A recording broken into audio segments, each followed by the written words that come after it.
উনি যে কাজগুলো আমার জন্য করছে, আমার মনে হয় না দুনিয়ার অন্য কোনো বাবা এই কাজগুলো করে, কারণ আমার তো কেউ ছিল না।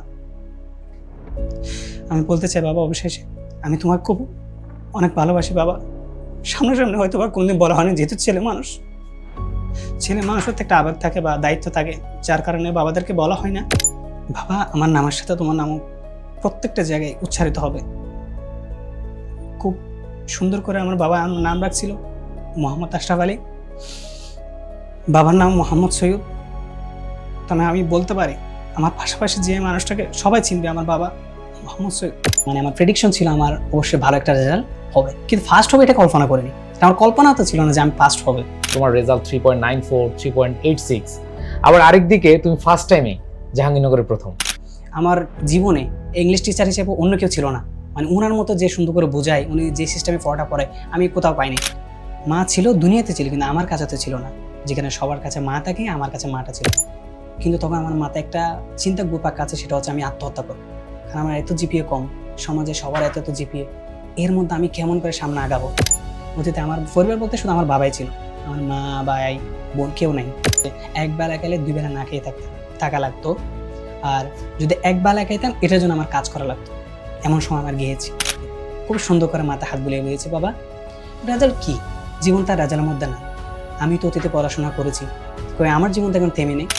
অনেকে হয়তো অনেক কিছু পায় না, কিন্তু আমি আমার বাবার কাছ থেকে সব কিছু পেয়েছি। আমার জীবনে ছিল তো আমার বাবাকে জানাচ্ছি, বাবা কান্না করতেছে, আবার বাবা জিজ্ঞেস করতেছে যে তুমি কেন কান্না করতেছো। আমি বলছি বাবা, আপনাকে তো বলতাম সবসময় যে আমি ইউনিভার্সিটিতে পড়বো, আর পড়লো আপনাকে তো বলছি যদি আল্লাহ যদি কোনোদিন দেয় তাহলে আমি আনসার দুটো করবো। আমাকে ভর্তি করানোর জন্য ওর একটা মোবাইল ছিল, ও তেমন একটা ফিনান্সিয়াল অবস্থা ভালো ছিল, কিন্তু ওর একটা মোবাইল ছিল, মোবাইলটা বিক্রি করতে যাতে আমি ইউনিভার্সিটিতে পড়তে পারি। তা এই সময়টাতে আমি ইউনিভার্সিটি কি জিনিস জানতাম না, কোচিংয়ের কষ্টটা পাচ্ছিলাম না। তখন আমি আমার ভাইয়ের মাধ্যমে এডুকেশন একজন টিচারের সাথে কথা বলি, দেলোয়ার স্যার উনি। তা আমার ভাই তো সব কথা বলছে, সো উনি আমার কিছুটা ডিসকাউন্ট দেয় যদি বাবা খামারে কাজ করতো। সেই সময় আমি বাবাকে টুকটাক হেল্প করতাম, মানে খামারের কাজ আমি করেছি বাবার সাথে থাকা অবস্থায়। আমার ভাই তো যেহেতু আমাকে ইন্সপায়ার করছে, আমি পরীক্ষায় তার মনোযোগী হই, যেহেতু আমার ভাই আমাকে সুন্দর করে ইন্সপায়ার করছে, মানে আমাকে হতাশ করে না। হতাশ কি জিনিস তারা আমার গায়ে লাগতেছে না। জাহাঙ্গীরনগর বিশ্ববিদ্যালয়ে 3.94 এবং 3.86 নিয়ে সি ইউনিটে প্রথম এবং কম্বাইন্ডে সেকেন্ড। পড়াশোনা করছে জাহাঙ্গীরনগর বিশ্ববিদ্যালয়ের রয়্যাল সাবজেক্ট আইন বিভাগে। সো এমন একজন শিক্ষার্থীর সাথে আজকে কথা বলবো, আমাদের প্রাণপ্রিয় শিক্ষার্থী আশরাফের মুখে শুনবো তার এই জয়যাত্রার কাহিনী। আশরাফ, সর্বপ্রথমে আমি তোমার শিক্ষা জীবন সম্পর্কে একটু জানতে চাই। আসসালামু আলাইকুম, আমি মোহাম্মদ আশরাফ আলী। অতীতে আমার পড়াশোনা ছিল মাদ্রাসা ব্যাকগ্রাউন্ডে, হজরত রুস্তম শাহ দাখিল মাদ্রাসা। এখান থেকে আমি এসএসসি দিয়ে আর একটা মাদ্রাসা যাই, মাদ্রাসার নাম হচ্ছে বরিশাল জিয়াউল উলুম কামিল মাদ্রাসা। ওই মাদ্রাসা থেকে আমি ইন্টারমিডিয়েট শেষ করি। সো আশরাফ, এক হচ্ছে মাদ্রাসা ব্যাকগ্রাউন্ড, আবার হলো তোমার রেজাল্ট 3.94, 3.86, আবার আরেক দিকে তুমি ফার্স্ট টাইমে জাহাঙ্গীরনগরের প্রথম। এটা আসলে কিভাবে সম্ভব? এটা অনেকের কাছে স্বপ্ন, এবং অনেকের আমরা খুব কম উদাহরণ দেখেছি যে ফার্স্ট টাইমেই এত ভালো রেজাল্ট করেছে এবং কম জিপিএ নিয়ে। সো আমরা একটু শুনতে চাই তোমার মুখে। আমি যখন দাখিল ছিলাম নবম শ্রেণীতে, তখন এই সময়টাতে আমি ইউনিভার্সিটি কি জিনিস জানতাম না, যার কারণে আমার তেমন একটা পড়াশোনার প্রতি এত ইন্টারেস্ট ছিল না। তো আমরা একটা জিনিস চিন্তা করতাম যে মাদ্রাসা ব্যাকগ্রাউন্ড যখন ছিলাম, তাহলে এই দিক থেকে অন্য জেনারেল লাইনে না গিয়ে যদি আমরা হুজুর টাইপের হই, মানে আলেম যদি হই, তাহলে আমার অগ্রাধিকার বেশি। জেনারেল লাইনে তেমন আমার একটা আশা ছিল না যে আমি একটু ভালো কিছু করতে পারবো। কিন্তু এসএসসি পরীক্ষা দেওয়ার পরে আমি আমার এক ভাইয়ের মাধ্যমে আমি ইউনিভার্সিটি সম্পর্কে জানতে পারি, যে এমন ছিল যে ইউনিভার্সিটির ছেলেরা স্বপ্ন দেখে দেশের বড় বড় বৃহত্তম জায়গাগুলো তারা আছে, বাইরে যাচ্ছে পড়াশোনার জন্য। তো এটা আমি আগে অতীতে জানতাম না, বিধে আমি এটা দেখতাম না, কিন্তু যখন জানতে পারি এটা অনেক বিশাল স্বপ্ন। তখন থেকে আমার স্বপ্নটা শুরু হয়, ইউনিভার্সিটির স্বপ্নটা শুরু হয়। এরপর থেকে ইউনিভার্সিটি ইন্টারমিডিয়েট ফার্স্ট ইয়ারে আমি তেমন একটা সিরিয়াস ছিলাম না, কিন্তু এর পরবর্তীতে আমি যখন আরও দেখতেছিলাম বা এর পাশাপাশি ইউনিভার্সিটি জানার সম্পর্কে আমি আইডেন্টিফিকেশন জানতে পারি। এই জন্য জানার পর আমি দেখতেছিলাম তাদের ক্লাসগুলো কেমন হয়, তারা ইউনিভার্সিটির যে স্বপ্নগুলো দেখে তাদের স্বপ্নটা কেমন হয়। আমি এগুলো দেখার জন্য তাদের ভিডিওগুলো রেগুলার দেখতাম, আস্তে আস্তে টুকটাক স্বপ্নটা যাতে আমারও জাগে। এরপরে শোনা এই স্বপ্নটা দেখার পাশাপাশি যখন আমি একটা মহসিন ভাই ভিডিও দেখি, মানে উনি খুব সুন্দর করে এটা স্বপ্নটা দেখাচ্ছে আমাদেরকে, তখন আমি চিন্তা করলাম যে না, ইউনিভার্সিটিটা ট্রাই করা যায়। তো আমি আবার একটু বাধা বিপত্তি আসলো যখন আমার ক্লাস 10-এর জিপিএটা একটু খারাপ ছিল, কারণ আমি তো স্বপ্নটা আগে দেখিনি। আমি ছিলাম হচ্ছে মাদ্রাসা ব্যাকগ্রাউন্ডে, তো এভাবে চিন্তা করতাম জিপি তেমন আমার কোনো কিছু না, ভালো একজন ব্যক্তি হতে পারে এটাই। তো মহসিন ভাইয়ের ভিডিও দেখার পরে আমি সাবজেক্ট যে কন্ডিশন আছে ঢাকার ঢাকা বিশ্ববিদ্যালয়ের এবং জাবির, আমি এগুলো দেখতেছিলাম। এইগুলো দেখার সময় দেখলাম যে জাহাঙ্গীরনগর বা যে কোনো ইউনিভার্সিটিতে আবেদন করার জন্য 3.50 হলে হয়, এর নিচে হলে হবে না, কিন্তু এর উপরে হয়। তো আমার তো 3.50 প্লাস আছে, তাহলে আমার যেহেতু সুযোগটা আছে, আমি সুযোগটা কেন কাজে লাগাবো না? একে তো স্বপ্ন দেখতেছি, তো সুযোগটা আছে, আমি চাচ্ছি এই সুযোগটাকে কাজে লাগানোর জন্য। সো তখন তাই আমি স্বপ্ন দেখা শুরু করি। ততদিন আমার ইন্টারমিডিয়েট ফার্স্ট ইয়ার শেষ হয়ে যায়। তো আলিম দ্বিতীয় বর্ষে গিয়ে আমি মোটামুটি পড়াশোনা শুরু করি, যদিও বা জিকে প্রিপারেশনটা এর পরে নিচ্ছি, কারণ শুরুর দিকে তো যে আমি মহসিন ভাইয়ের যে ইংলিশ ক্লাসগুলো দেখতেছিলাম, আমার জীবনে ইংলিশ টিচার হিসেবে অন্য কেউ ছিল না। মানে ওনার মতো যে সুন্দর করে বোঝায়, উনি যে সিস্টেমে পড়াটা পড়ে, আমি কোথাও পাইনি। যদিও বা আমাদের মাদ্রাসার সাথে কিছুটা একটা সংকট ছিল ইংলিশ টিচারের, কারণ মাদ্রাসা সবাই তো পুজোর পর্যায়ে বা আলেম পর্যায়ে চিন্তা করে, জেনারেল সাবজেক্টগুলো তারা তেমন একটা অগ্রাধিকার দেয় না, যদি বা এখন আপডেট হওয়ার কারণে ওরা দিচ্ছে এটাকে। তখন আমি ডেডিকেশনলি পড়াশোনা শুরু করি আলিমের, যেহেতু আলিমের বই থেকে তো এডমিশন টাইমে বরাবর প্রশ্নগুলো হয়ে থাকবে। সো আমি জিকেটে না দিয়ে ইংরেজি এবং বাংলা যে সাবজেক্টগুলো আছে এগুলোকে আরও একটু জোরালোভাবে প্রস্তুতি নেওয়া শুরু করি। তো এভাবে দেখতে দেখতে আমি আস্তে ধীরে আলিমের পরীক্ষাটা দেই, সুন্দর করে দিয়েছি আলহামদুলিল্লাহ। আমার পরীক্ষা দেওয়া ছিল সবার থেকে ভালো, কিন্তু আমি তো আশা করছি যে আমার রেজাল্ট অনেক ভালো হবে। আমি রেজাল্ট আশা করে সুন্দর করে পরীক্ষা দেই। পরীক্ষা দেওয়ার মাঝামাঝি সময়ে এডুকেশন একটা ফাউন্ডেশন ক্লাস দিচ্ছিল। এই ক্লাসগুলা আমি আরও দেখতেছি, কারণ আমি তো এডুকেশন আগে থেকে চিনি, ওদের ক্লাসগুলো কেমন হয়, স্যাররা কেমনভাবে বোঝায়, কারণ আমি এমন টিচার আগে কখনো পাইনি বা দেখিনি।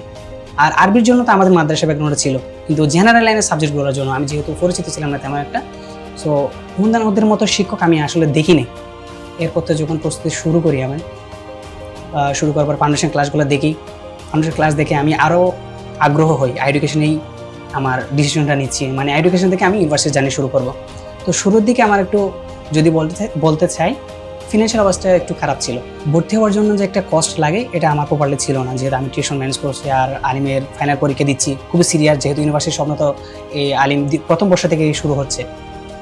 তো আমার যখন কোচিংয়ের কস্টটা পাচ্ছিলাম না, তখন আমি আমার ভাইয়ের মাধ্যমে এডুকেশনটা একজন টিচারের সাথে কথা বলি, দেলওয়ার স্যার উনি। তো আমার ভাই তো সব কথা বলছে, সো উনি আমার কিছুটা ডিসকাউন্ট দেয় 200-400 মতো। আবার আরেকটা অফার করে, সেটা হচ্ছে তুমি টাকাটা যদি তোমার না পোষায় বা তোমার যদি এখন না থাকে, তাহলে তুমি দুইভাবে দিতে পারো, প্রথমে কিছু দাও আর 1 মাস বা 10 মাসের পরে আরও কিছুটা দিতে পারো, সমস্যা নেই। তখন আমি একটু আশা আসছে আমার, যে যেহেতু সুযোগটা আছে আমি তাহলে সুযোগটাই কাজে লাগে। তখন তারপর আমি আমার ভাইয়ের সাথে কথা বলে টাকাটা ম্যানেজ করে আমি এডুকেশন কোর্সে এনরোল করি। এনরোল করার পর আমার জার্নি শুরু হয়। তো আমি শুরুর দিকে একটু মানে ইউনিভার্সিটিতে তেমন একটা যদি স্বপ্ন বড় হচ্ছে আস্তে আস্তে, কিন্তু শুরুর দিকে তেমন একটা অগ্রগতি দিচ্ছিলাম না। কিন্তু এরপর দেখতেছি এডুকেশন অনেক সুন্দর সুন্দর ভিডিও দেখতেছি, মানে বাইরে নেশা করতেছে, আমি ইউনিভার্সিটি করতেছি, আমি ল নিয়ে পড়তেছি, যদি বা আমার ল সাবজেক্ট নিয়ে পড়ার আলিমের শুরুতে একটু ছিল যে আমি ল সাবজেক্ট নিয়ে পড়বো যদি কোন ইউনিভার্সিটি পড়ি। শুরুতে যেহেতু আমাদের এলাকায় বা আমাদের দেশে অনেক ধরনের কালচার আছে, এগুলো থেকে ইন্সপায়ার হয়েছে ল সাবজেক্ট নিয়ে পড়ার আর কি। বা ছোট থেকে একটা চিন্তা ছিল যে ইনশাল্লাহ যদি বড় কিছু করি, ন্যায়ের পথে থাকবো, অন্যের পথে যাবো না। সেইখান থেকে আবার আগ্রহ জাগে যে আইন সাবজেক্ট নিয়ে পড়ার। সো আমার জার্নি শুরু হয়। জার্নি শুরু হওয়ার পরে মাঝ পথে গিয়ে আমি একটু দমকে দাঁড়াই, কখন? যখন আমার আলিমের রেজাল্টটা দেয়। মানে আমি আশা করছিলাম হচ্ছে যেহেতু পরীক্ষা সবার থেকে ভালো দিয়েছি, তখন রেজাল্টও দেখতেছি সবার থেকে কম। তখন আমি খুবই একটু ডিপ্রেস হয়ে গেছিলাম, মানে কি করব? আমার এত কম তো জিপে কখনো আশা করি নাই, এত কম হওয়ার তো কথা না, কারণ আমি তো পরীক্ষা সবার থেকে ভালো করে দিয়েছি। মানে মনে করতে পারেন 100-র মধ্যে প্রায় +100 মানে টাচ করছি, কিন্তু এমন তো রেজাল্ট আসার কথা না। তো ওই দিন আমি খুবই ডিপ্রেসড, আমার রুমের মধ্যে ছিলাম বলতে আমার আব্বু যেখানে জব করতো, আব্বুর পাশাপাশি একটা রুম ছিল জবের পাশে, ওইখানে আমি থাকতাম, মানে আব্বু যেখানে জব করতো আর কি রুমের পাশে। তো আমি খুবই হতাশ, ওই দিন রুম থেকে বেরোচ্ছি না। বাবা খাবার দাবার নিয়ে আসছে, নাস্তা পানি নিয়ে আসছে, যেন আমি নাস্তা পানি করি। এমনি সময় আমাকে আমার বাইরের পাশাপাশি, মানে শুরুতে আমার আব্বুই সব হেল্প করছে, এর পাশাপাশি যে মানুষটা আমার সাথে ছিল সেটা আমার ভাই, মামাতো ভাই। তখন আমি খুব ডিপ্রেসড, আমি একটা জিনিস চিন্তা করতেছিলাম, আমার রেজাল্ট যদি এমন হয়, আমি যদি এখন বাইরে যাই, সবাই জিজ্ঞেস করবো তোমার পরীক্ষাতে ভালো ছিল, তাহলে তোমার রেজাল্ট এত কম কেন আসছে? তখন আমি চিন্তা করতেছিলাম যে জীবন মানে পৃথিবী থেকে নাই হয়ে যাবে, এমন সিদ্ধান্ত আমি নিয়েছিলাম। কিন্তু এর 1-1.5 ঘন্টা পর আমার বাবা আসে, যখন আমি ঘর থেকে বেরোচ্ছিলাম, রুম থেকে বেরোচ্ছিলাম না, পড়াশোনা ছেড়ে দিয়েছি ও প্রথম দিনে, মানে যেদিন রেজাল্ট দিয়েছে। আমার বাবা জিজ্ঞেস করছে তুমি কেন রুম থেকে বেরোচ্ছ না, পড়াশোনার কী খবর? তখন আমি আমার বাবাকে জানাচ্ছি না, আবার এটা জিজ্ঞেস করতেছে যে তোমার রেজাল্ট কেমন হয়েছে। তখন সবারই সবাই একটা আশা থাকে তার সন্তানেরা ভালো করবে, তো সেই হিসেবে আমার বাবা তো আশাই করতে পারে। আমার বাবা আশা করে জানতে চাইছিল যে তোমার রেজাল্ট কেমন হয়েছে, জিপিএ কেমন হয়েছে, সবার তো এই শুনলাম। তখন আমি একটু হতাশ হই, কীভাবে বলি বাবাকে, কারণ বাবা তো আমার জন্য এত কষ্ট করছে, ওনাকে যদি সুন্দর একটা রেজাল্ট উপহার দিতে না পারে তাহলে তো আমার আর কিছু করার নাই। আমি বলি নাই শুরুর দিকে, যদি বা আমার ডিপ্রেশন দেখে বাবা আমার থেকে একটু সাইডে চলে যায়, বাবার মতো কাজ করতে থাকে, আমি রুমের মধ্যে বসে আছি, কান্না করতেছিলাম বসে বসে।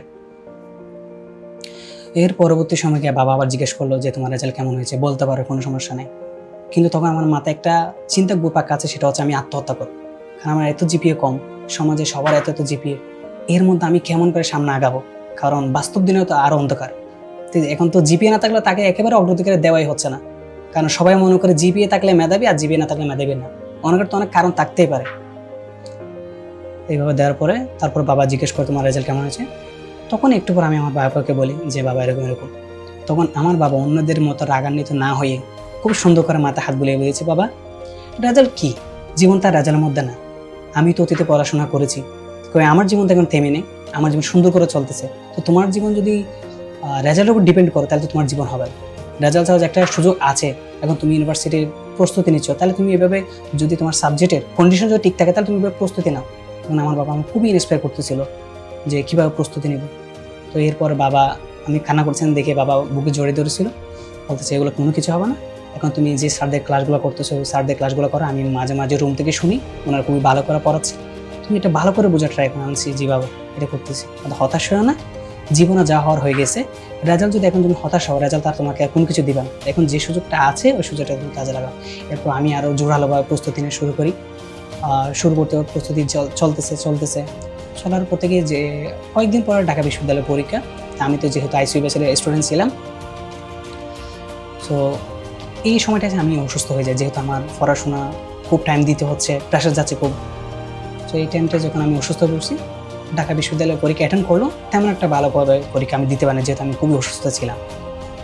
এর পরবর্তী সময়ে যেহেতু একটু ভালো লাগছিল, আর আমি জাভেদ পোস্টে আর একটু যেহেতু 2-4 দিন ভালো লাগছিল, এরপর তো 1 সপ্তাহ মতো গ্যাপ ছিল জাহাঙ্গীরনগরের পরীক্ষা, এই 4-5 দিনে আমি আরও প্রপারলি সময় দিই, রিভিশনের জন্য রাখি কী করা যায়, যেহেতু স্যাররা তো আমাদেরকে খুব ভালো করে বুঝেছে, আর বাংলা টিচার বলেন, ইংলিশ, মোহসেন ভাইয়ের ক্লাসগুলো এত এফেক্টিভ ছিল, আমি এরকম টিচার আর কোনোদিন দেখিও না, কারণ যেহেতু আমার জেনারেল সঙ্গে তেমন একটা জ্ঞান ছিল না সেজন্য, কিন্তু উনি আমাদের খুব ভালো করে বুঝিয়েছে, মানে ওনার পড়ার সিস্টেমটা হচ্ছে একেবারে ভিন্ন, ওনার মতো আসলে কেউ পড়ে না এরকম করে আর কি।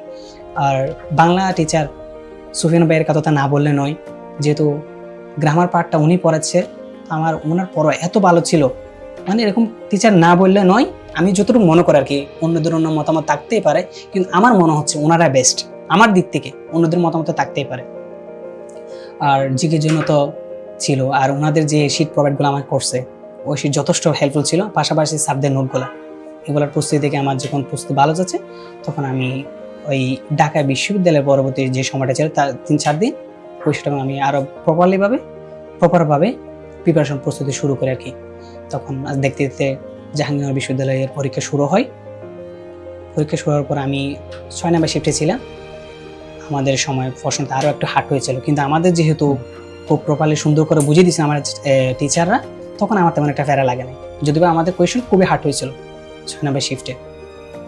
আমি পরীক্ষা দিয়ে আসি, ওই সময়টা আমার পাশে আমার ভাই ছিল, পরীক্ষা কেন্দ্রে যাওয়ার আগে আমাকে আমার ভাই এমনভাবে ইন্সপায়ার করছে যে তুমি অসুস্থ ছিলা বা তোমার প্রিপারেশন কেমন হয়েছে সেটা তুমি মাথায় নিও না, এখন তুমি ভর্তির প্রিপারেশন আজকে ভালো করে পরীক্ষা দাও, এর পরবর্তী কী হয় না হয় সেটা পরে দেখা যাবে, কিন্তু এতটুকু যেহেতু চলে আসছো, এখন চিন্তা করলে বা হতাশ হলে কোনো কিছু হবে না, তাই তুমি এখন ভালো করে পরীক্ষাতে দাও, মনোযোগ দাও, এরপর বা না হয় আর একটু বেস্ট চিন্তা করবা। আমি ওই সময় আরেকটা জিনিস চিন্তা করলাম যে আচ্ছা আমার তো জিপিও খারাপ, ফার্স্ট টাইমে যদি আমার কোনো কিছু একটা না হয় তাহলে তো আমার সমস্যা, আমি খুবই হতাশ। ফার্স্ট টাইমে যদি সেকেন্ড টাইমে যদি কন্ডিশন দিয়ে দেয় তাহলে আমার কোনো সুযোগ নেই, তাহলে আমার ফার্স্ট টাইমকে খুবই সুযোগ লাগাতে হবে, মানে এমনভাবে দিতে হবে যাতে আমার ফার্স্ট টাইমে কোনো কিছু একটা হয়ে যায়। তো মানে ওইভাবে আমি জোরালো প্রস্তুতি শুরু করছিলাম আর কি। হ্যাঁ, পরীক্ষা কেন্দ্রে ঢুকলাম, হ্যাঁ, আমার বাড়িতে যেহেতু আমাকে ইন্সপায়ার করছে, আমি পরীক্ষা তার মনোযোগী হই, যেহেতু আমার বাবা আমাকে সুন্দর করে ইন্সপায়ার করছে, মানে আমাকে হতাশ করে না, হতাশ কি জিনিস তারা আমার গায়ে লাগতেছে না, একে তো আমার বাবা আর একে তো আমার ভাই, হতাশা কি জিনিস সেটা আমাকে গায়ে যে লাগবে এমনটা দিচ্ছে না। তো প্রস্তুতি পরীক্ষা দেই, আমি এখানে একটা টুইস্ট আছে, সেটা হচ্ছে আমার পরীক্ষা খুবই ভালো হয়, কিন্তু আমি আমার ভাইকে আর বাবাকে সারপ্রাইজ দেওয়ার জন্য আমি এটা হাইড করি, যে আমার পরীক্ষা ভালো হয় নাই, খারাপ হয়েছে খুবই। কারণ আমি চাচ্ছি যে ওরা একটু খুশি হোক বা সারপ্রাইজ পাক যেদিন আমার রেজাল্ট দিবে। কারণ এর আগে যদি বলি তাহলে তো ওরা তেমন একটা মজা পাবে না, পরীক্ষা ভালো হয়েছে তাহলে তো হওয়ারই কথা। সো আমি শেষে বলছি, আমি ওদেরকে বলি না, বলছি আমার পরীক্ষা খারাপ হয়েছে, আমি মন্দির খারাপ, মুখ কালো করে আছি, সারাদিন ক্যাম্পাসে আমার হাঁটতেছি, তেমন একটা ভালো না। কিন্তু আসলে আমি তো জানি আমার প্রস্তুতি কেমন বা আমার পরীক্ষা কেমন হয়েছে, আমি ওদেরকে বলিনি। আমি চিন্তা করতেছি যেদিন রেজাল্ট দিবে সেদিনই বলবো ওদের যে আমার রেজাল্ট এরকম হয়েছিল। তা সবাই মুখ কালো হতে দেখতেছে যে আমার মুখ কালো। তো মাঝে মধ্যে দিকে ও তো আমার জন্য অনেক স্ট্রাগল করছে। তো একটু হতাশ হওয়া চাই, মানে আমার পরীক্ষা ভালো হয়নি, ও এত কষ্ট করছে। তা আমি কিছু বলি না, যদিও একটা বকাশকা দিয়েছিল আর কি, ভাই হিসেবে যে দেওয়ার সে এটুকু দিয়েছে। যেদিন রেজাল্ট দেয় ওই দিন তো আমি অসুস্থ ছিলাম, যেহেতু আমি আবার জাহাঙ্গীরপুরে প্রায় 15 দিন মতো অসুস্থ ছিলাম, প্রায় বেডেও ছিলাম 10-12 দিন মতো। যেদিন রেজাল্ট দেয় ওই দিন তো আমার ভাই আমার রেজাল্টটা দেখতে চাচ্ছে না, কারণ ও বলতেছে তোমার লাইফ তোমার রেজাল্ট তুমি দেখো। যদি ওর একটু হতাশা কাজ করতেছিল, কারণ আমি তো বলছিলাম যে এক্সামের টাইমে আমার এক্সামটা ভালো হয়নি, যেহেতু কোয়েশনের হার্ড ছিল। এক্সাম দেয় ওই দিন আমি রেজাল্ট দেখে আমি লাফিয়ে উঠি এরকম। আর আমি তো একটা জিনিস জানতাম, মানে আমার প্রেডিকশন ছিল আমার অবশ্যই ভালো একটা রেজাল্ট হবে, কিন্তু ফার্স্ট হবে এটা কল্পনা করিনি। আমার কল্পনা তো ছিল না যে আমি ফার্স্ট হবে। কারণ আমার বাইকে জানে, আমার ভাই তো আমাকে এই জীবনের প্রথম কে যদি আমার কোলে নিতে সেটা আমার ভাই, মানে বয়স হওয়ার পর বা বুঝজ্ঞান হওয়ার পরে ওই দিন খুশি আত্মহারা হয়ে আমি আমার বাইরের কোলে উঠে যাই, দুজনে খুশি। কারণ আমি কষ্ট করছি, আমি জানি আমার তো চোখ দিয়ে অজস্র পানি পড়তেছে, কারণ আমার একটা স্বপ্ন ছিল আমি ইউনিভার্সিটিতে পড়বো। আমার বাবার একটা স্বপ্ন, আমি বাবাকে সবসময় বলতাম যে আমার বাবা আমি একদিন ইউনিভার্সিটিতে পড়বো। শুরুর দিকে তো ওই যে যখন প্রস্তুতি নিয়েছিলাম আমার বাবা তো মাঝে মধ্যে এমন বলতো যে এভাবে যে পড়াশোনা করতেছো তুমি তো বেঁচে থাকবা না মরে যাবে। আমি বাবাকে বলতাম বাবা আমি একদিন ইউনিভার্সিটি অবশ্যই পড়বো, আমার পড়াই চাই, আমার তো পিছনে কেউ নেই। আর অতীতে আমার পরিবার বলতে শুধু আমার বাবাই ছিল, আমার মা ভাই বোন কেউ নেই ধরতে গেলে দুনিয়াতে। সব কিছুর মধ্যে আমার বাবাই ছিল, ছোটকাল থেকে মানুষ করা, মানুষের পাশে রেখে বাবার পাশে রেখে সব কিছু আমার বাবাই করছে। কিন্তু আমার অতীতে কেন মার যে দায়িত্ব সেটা আমার বাবা পালন করছে, ভাইয়ের যে দায়িত্ব সেটা আমার বাবা পালন করছে, আর যেটা ভাই বোনদের সবার যে একটা পরিবারের যে দায়িত্ব সবচেয়ে আমার বাবাই করছে। আর আমার বাবা তো আমার জন্য চাকরি চলে গেছে, আমার বাবা আমাকে রাখছে পাশাপাশি কোনো একটা কারণবশত, যেহেতু আমি রাতে দিনে সবসময় পড়াশোনা করতেছি, লাইট কিনে বল চলতেছে, এর পাশাপাশি আমার বাবার চাকরিটাও চলে গেছে। তখন তো আমি আর ডিপ্রেসড, বাবার চাকরি চলে গেছে, এখন যদি আমার কোনো কিছু একটা না তাহলে আমার কী হবে, কারণ আমার অতীতে কেউ নাই আমার ব্যাকআপ দেওয়ার জন্য। আমার ফিউচারটাকে সুন্দর করা যায়, যত অপশন আছে আমি এটা কাজে লাগাই। তখন আমি এইভাবে প্রস্তুতি শুরু করি, এখন রেজাল্ট দিচ্ছে বাবাকে জানাচ্ছি, পরিবারের অনেক সদস্যকে জানাচ্ছি, ওরাও খুশি। ওরা অনেকে তো আশাই করতে পারে না যে আমি এরকম রেজাল্ট করব, কিন্তু আমার প্রস্তুতি কীভাবে সেটা আমি, আমার বাবা আর আমার ভাই জানে, আর কি তো জানা না। কীভাবে রাত দিন পড়াশোনা না খেয়ে খেয়ে কত সময় গেছে আমি, মানে মহসিন ভাইয়ের বলেন, সুফিয়ান স্যার বলেন, ওনাদের ক্লাসগুলো করতে করতে রাতে 3টা 2টা এরকম হয়ে গিয়েছে। আবার কিছু কিছু ক্লাস হচ্ছে ফার্স্টে মানে প্রথম শুরুর দিকে না বুঝলে এই ক্লাসটা আমি সেকেন্ডবার করছি, দ্বিতীয়বার আবার করছি, এমন বোঝাইছে তারা। আলহামদুলিল্লাহ আমি ওদের কারণে এখানে আসতে পেরেছি, এটার জন্য শুক্রিয়া।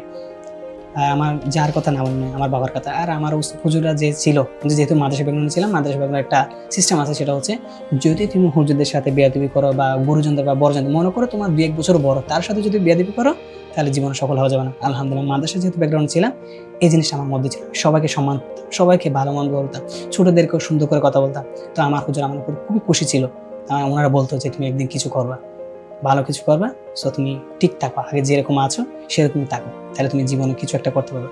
তো আমি এখান থেকে ইন্সপায়ার হইতাম। তা আলহামদুলিল্লাহ রেজাল্ট দেয়, রেজাল্টের পাশাপাশি আমার রেজাল্ট দেওয়ার পরে তো আমি খুশি আত্মহারা, বাবাকে জানাচ্ছি, বাবা কান্না করতেছে, আবার বাবা জিজ্ঞেস করতেছে যে তুমি কেন কান্না করতেছো। আমি বলছি বাবা আপনাকে তো বলতাম সবসময় যে আমি এক ইউনিভার্সিটিতে পড়বো, আর পড়লো আপনাকে তো বলছি যদি আল্লাহ যদি কোনোদিন দেয় তাহলে আমি আইন সাবজেক্টে পড়বো। তো পছন্দের সাবজেক্ট আমি পেয়েছি, আইন পেয়েছি, পছন্দের বিশ্ববিদ্যালয় পেয়েছি। আমার অন্যান্য বিশ্ববিদ্যালয় তেমন এই বিশ্ববিদ্যালয়ের প্রতি তেমন একটা অ্যাট্রাকশন ছিল না, আমার সবসময় ছিল স্বপ্ন বা যেটাকে নিজের মতো কল্পনা করতাম সেটা হচ্ছে জাহাঙ্গীরনগর বিশ্ববিদ্যালয়ে কল্পনা করতাম, যেহেতু ওইটাই আমার স্বপ্নের বিশ্ববিদ্যালয় ছিল। ডাবির ছিল, কিন্তু ডাবির প্রতি যেহেতু তেমন একটা জানি না কেন ডাবির প্রতি তেমন একটা ভালো লাগতো না, কিন্তু টিচারদের কারণে তা ভালো লাগা শুরু হয়েছিল। মানে এভাবে দেওয়ার পরে আবার ভর্তির সিজন যখন আসে, মানে ভর্তির সময় যখন আসে আমি একটু পিছিয়ে পড়ি। ভর্তির সময় গিয়ে ভর্তির সময় বলতে আমার কষ্টটা, যেহেতু যে কোচিং করার জন্য যে কষ্ট আমার বাধা বিপত্তি ছিল, ভর্তির সময় এটা আছে বাধা বিপত্তি। তখন আমার টাকা পয়সা খুবই সংকট ছিল, যেটা সত্যি বলতে হয়, টাকা পয়সা আসলে খুবই সংকট ছিল। বাবার চাকরি নেই, আমার টিউশন নেই, কারণ তো অ্যাডমিশনের সময় টিউশনগুলো ছেড়ে দিয়েছি। এখন এখন একটা অনিশ্চিত, মানে আমি স্বপ্নটা বাস্তবায়ন করলাম, যেটা একটা ড্রিম ছিল এটা পেয়ে গেছি, কিন্তু এটাকে আপন করে নিতে পারতেছি না। একটা বাধা বিপত্তি আমার কাছে চলে আসছে যে আমি একটু সুযোগ পাওয়ারও যদি আমি নিজের জীবনটাকে সাজাতে না পারি তাহলে কী হবে। অনেকবার রাত্রে বসে বসে কান্না করছি।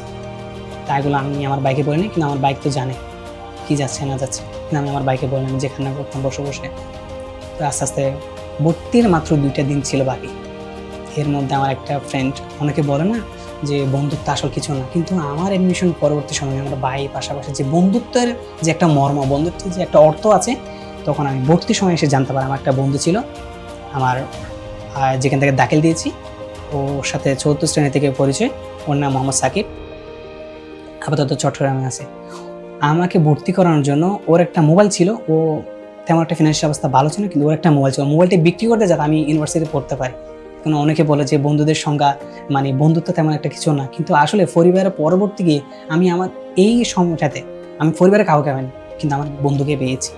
এই বন্ধু আমাকে মোবাইল বিক্রি করে ইউনিভার্সিটি পড়াশোনার সুযোগ দেয়। তখন আমি বুঝতে পারি আসলে বন্ধুত্ব অনেক কিছু, কিছু কিছু ক্ষেত্রে গিয়ে পরিবার অনেক কিছুও না।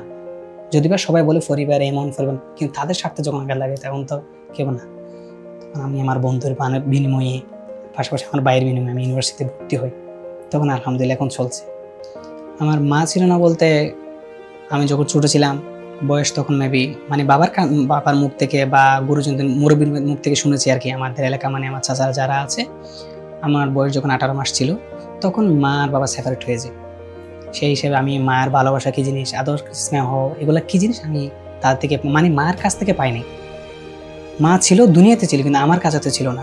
যেখানে সবার কাছে মা থাকে, আমার কাছে মাটা ছিল না। ওই সব কিছু দায়িত্ব আমার বাবাই করছে। আর আমার পড়াশোনার খরচপাতি হচ্ছে আমার বাবা। শুরু থেকে মানে আমার যখন 7-8 বছর যাচ্ছে তখন আমার বাবা আমাকে এতিমখানায় দেয়। কোনো এতিমখানা দেওয়ার কারণ আছে, বাবার আর্থিক অবস্থা ভালো ছিল না, মানে কৃষি কাজ করতো, দিনমজুর কাজ করতো, এই কাজগুলো করে আমাকে পড়াশোনা করিয়েছে। আমি আলিমি যখন মানে যখন অ্যাডমিশন যে প্রস্তুতির কথা বললাম, প্রস্তুতির সময় আমার বাবাকে আমার যে সাপোর্ট দিয়েছে, বাবা একটা জায়গায় জব করতো, ওইখানে তাদের অনুমতি নিয়ে আমাকে পাশে রাখছে যাতে আমার পড়াশোনাতে কোনো ব্যাঘাত না ঘটে। তো সেই হিসেবে আমি বলতে পারি বাবার সাপোর্ট অনেক ছিল। আচ্ছা, আমার বাবার জবে থাকাকালীন আমি তো আমার বাবার সাথে ছিলাম। যদি বাবা খামারে কাজ করতো সেই সময় আমি বাবাকে টুকটাক হেল্প করতাম, মানে খামারের কাজ আমি করেছি বাবার সাথে থাকা অবস্থায়। তো এক সময় আমি আর বাবা দুপুরের দিকে মেবি 12টা 12:30টার দিকে খামারের কাজগুলো করে দুজনে বাসায় ফিরতেছিলাম। তখন আমার বাবা যেখানে জব করতো ওইখানে যে মালিক ছিল, মানে সর্দার ছিল, উনি আমার বাবাকে গালমন্দ করছে আমার সামনে। অনেক কথা শোনাছে, যে কথাগুলা সন্তান হিসেবে বাবার পাশে থাকা, বাবার পাশে থেকে এই কথাগুলো শোনা কোনোদিনও পছন্দ, মরে যায় অবস্থায় আমার। তখন আমার খুব ইচ্ছে করতেছিল যে আমি ওকে মেরেই ফেলি, কারণ সন্তান আছে, দেখতেছে সে একজন শিক্ষিত মানুষ। তার সত্ত্বেও সন্তান সামনে বাবারে এই কটু কথা শুনেছে, বাবার তো চোখ দিয়ে চলে আসছে।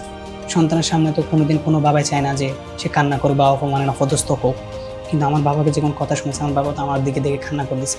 এই কান্নার দেখে যদি আমিও কান্না করছি, কিন্তু আমি আমার বাবাকে বুঝতে দেয়নি, কারণ আমি তো জানি আমার বাবা কীরকম কষ্ট আমার জন্য করতেছে, কারণ সব কিছু তো আমাকে স্বপ্নে ঘিরে আমার বাবা করতেছে। এই জায়গা থেকে আমি আরও ইন্সপায়ার হই যে জীবনে যদি কোনোদিন হয় আমি আমার এই বাবার জবাবটা দিব, যে আমার বাবা কৃষি কাজ করে ঠিকই, দিন মজুর করে ঠিকই, ফরের কাজ করে, কিন্তু বাবার ছেলেকে বাবা বিশ্ববিদ্যালয়ে পড়াচ্ছে।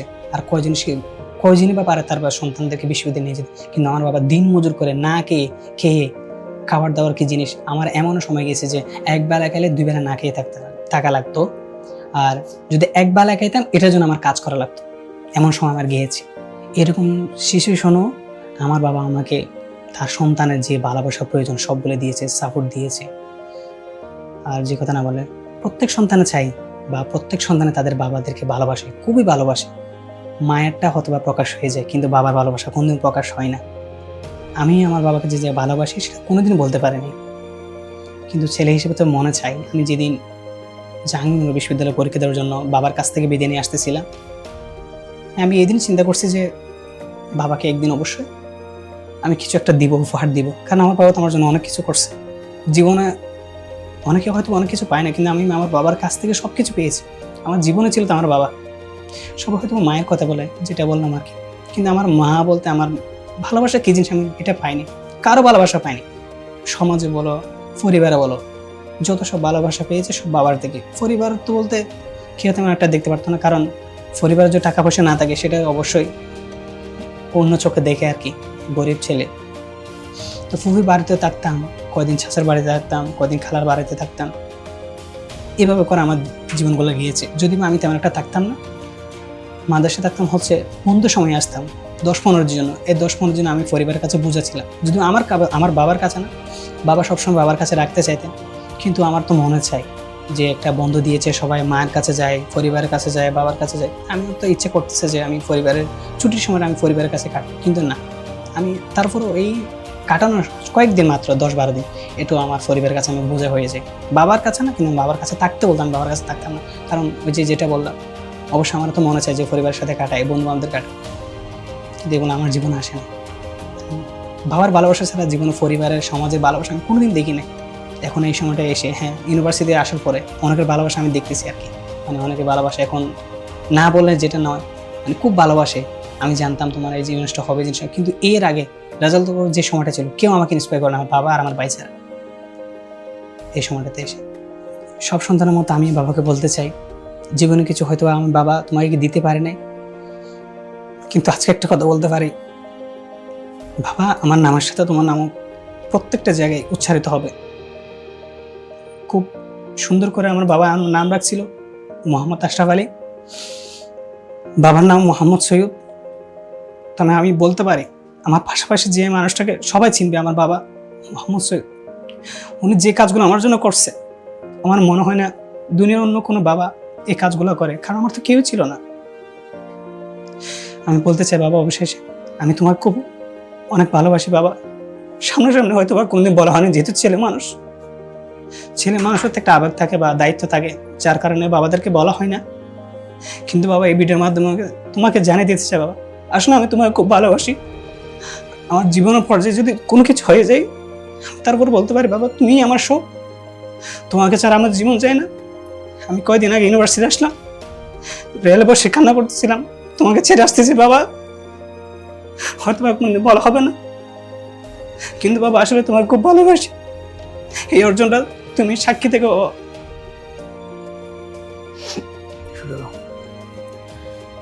সো আশরাফের গল্পে আসলে আমরা নিজেরাও জানতাম না যে আশরাফের এত স্ট্রাগলিং একটা লাইফ ছিল। আমি আমার আসলে ইমোশন থেকে বলবো না যে আশরাফ স্ট্রাগল করে, আর শুধু তার একটাই স্ট্রাগল না, সে ছোটবেলা থেকেই 18 মাস যখন তার বয়স, সেখান থেকেই সে স্ট্রাগল শুরু করেছে। আজকে আশরাফ এখানে পৌঁছিয়েছে, আল্লাহ রাব্বুল আলামিন আশরাফকে এত ভালো জায়গায় এনেছে। তার বাবার এত কষ্ট, তার নিজের এত কষ্ট, ভালোবাসা থেকে বঞ্চিত, মানুষের আদর সোহাগ থেকে বঞ্চিত হওয়া যে ছেলেটি জীবনে অনেক বড় হোক, এটাই আমরা চাই। আমরা আমাদের আজকের স্টুডিওতে যখন আশরাফকে এনেছি, একটা মানে খুব হাসি খুশি একটা ছেলে মনে হয়েছে, বাট আশরাফের এই কথাগুলো শোনার পরে আসলে মানে বাবার প্রতি একটা ছেলের যে ভালোবাসা, একটা ছেলের যে স্ট্রাগল এত ছোট বয়স থেকে আসতে পারে, এবং স্ট্রাগল না, অনেকে স্ট্রাগল করে কিন্তু দিন শেষে ফোকাস থাকে না। জাহাঙ্গীরনগর বিশ্ববিদ্যালয়ের মতো ভর্তি পরীক্ষায় লাখো শিক্ষার্থী যেখানে পরীক্ষা দেয়, সেখানে সবাইকে সে পিছিয়ে পেলে সে হচ্ছে প্রথম স্থান অর্জন করেছে। চারটেখানি কথা না। সো এখান থেকে আমরা অনেক অনুপ্রেরণা নিতে পারি। আমি শুধু এখানে আশরাফের অভাবের কথা বলবো না, আশরাফ যে ছেলেটা আত্মহত্যা করার সিদ্ধান্ত নিয়েছিল, আপনারা হয়তো স্টোরিতে শুনেছেন যে আশরাফ আত্মহত্যা করতে চেয়েছিল, সেই আত্মহত্যা করতে যাওয়া মানুষটি আজ বিভিন্ন মানুষের মুখে জয়গান তুলছে, যে আশরাফ তার প্রত্যেকটা বাধা বিপত্তিকে পেছনে ফেলে আজকে এই সফল হয়েছে। আমরা হয়তো আজকে এই স্টুডিওতে থেকে যতটুকু রিয়েলাইজ করতে পেরেছি, সামনে থেকে হয়তো অনেকের মধ্যেও এই ফিলটা আসতে পারে। সো আমাদের শিক্ষার্থী যারা রয়েছে, তোমাদের কাছে একটা অনুরোধ থাকবে যে বাবা মাকে সুখী করার জন্য, বাবা মাকে সন্তুষ্ট করার জন্য জীবনের সবটুকু জায়গা দিয়ে চেষ্টা করে যাও। আশরাফ যে রেজাল্টেও অত ভালো তুলতে পারেনি, ভালো মার্কস তুলতে পারেনি, সে আশরাফ কিন্তু সারা বাংলাদেশে যখন একটা কম্পিটিশন হচ্ছে সেই কম্পিটিশনে ফার্স্ট হয়েছে, চারটেখানি কথা না। সো শিক্ষার্থীরা যারা রয়েছে, জাস্ট নিজের জন্য নয়, আশরাফের চোখের পানিটা সে নিজের জন্য ফেলেনি, আশরাফ চোখের পানি ফেলেছে তার বাবার জন্য। অনেকে বাবা মায়ের থেকে সবটুকু সহযোগিতা পেয়ে বাবা মার মুখে হাসি পাঠাতে পারেন। সো আমাদের পক্ষ থেকে আমরা আশরাফের ভাই এবং আশরাফের বাবা, আমাদের এই পুরো গল্পে আশরাফের বাবা এবং ভাইয়ের অবদানের কথা আমরা শুনেছি। এই অবদানগুলো হাজার হাজার শিক্ষার্থীর কাছে ছড়িয়ে যাক। আশরাফের বাবা এবং ভাইয়ের মতো পরিবারে এরকম ভাই বাবা যারা এরকম সম্ভাবনাময়ী, যারা এরকম পরিশ্রমী, তাদেরকে সাপোর্ট দিয়ে সামনে এগিয়ে নিয়ে যাক। তো আশরাফ অনেক বেশি ভালো লাগলো।